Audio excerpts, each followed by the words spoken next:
Hey everybody, just a quick video about proper pick usage. See, I got a pick dish here that I keep in my shop, and if I were to find one that looks like it just came out of the box, there we go.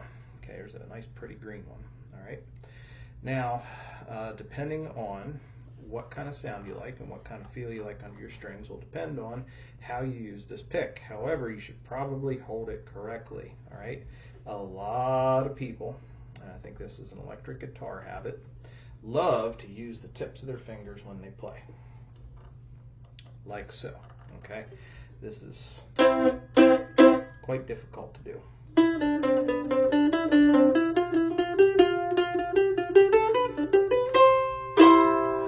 The reason why is because you are using the very, very tiny muscles, if there are muscles here at all, in the very edges of your fingers.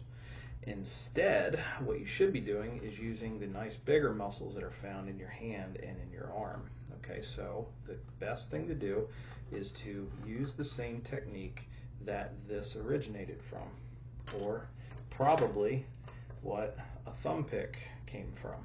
All right, so this is a thumb pick that I confiscated off of a student.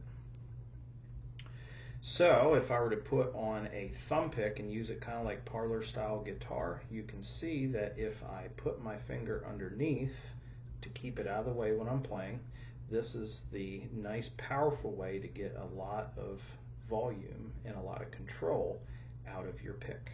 Okay, you want to do the same exact thing with the flat pick. Take your hand, okay, curl your fingers in, lay that pick right there on the top of that first knuckle, and then put your thumb right on top.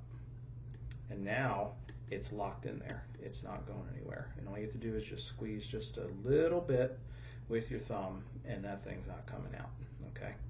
Except if it's maybe really, really hot, your hand's sweating, you can use a little bit of stickum or a couple other tricks. Some people use tape. Some people use super glue. Some people use that 3M, what do they call it, like grip tape. Or some people use products like Gorilla Snot just to make it extra sticky, so that way they don't drop their pick in this middle of summer.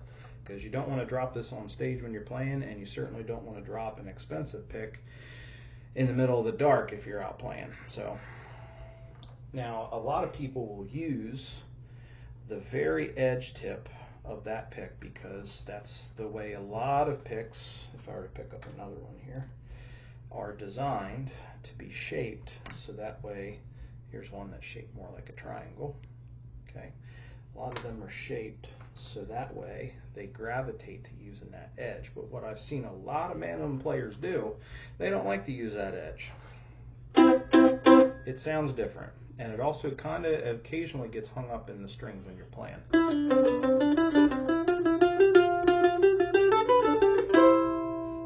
So instead, I've seen guys say like, oh man, I don't got a pick. Anybody got a pick? Here, you can borrow my pick. And they'll take, player will take and they'll turn that thing around and they'll use the rounded end that a lot of people will grip on. And that's what they end up using. And it does give you a little bit bigger sound, but it also lets the pick slip through the strings a little bit easier.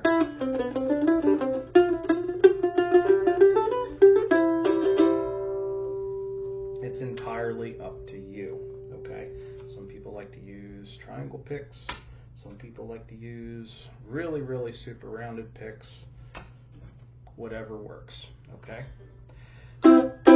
Now, another motion that's really, really important to get is to make sure, and this is the reason why we don't use our fingertips, is because you don't want to be using those little muscles. You instead want to be using the nice, big, strong muscles that are here in your thumb, your wrist, and your forearm. Okay, so when you're playing a basic rhythm, it's mostly with your elbow back here. You get a lot of movement out of that forearm when you play, and you want to keep the same motion as much as possible when you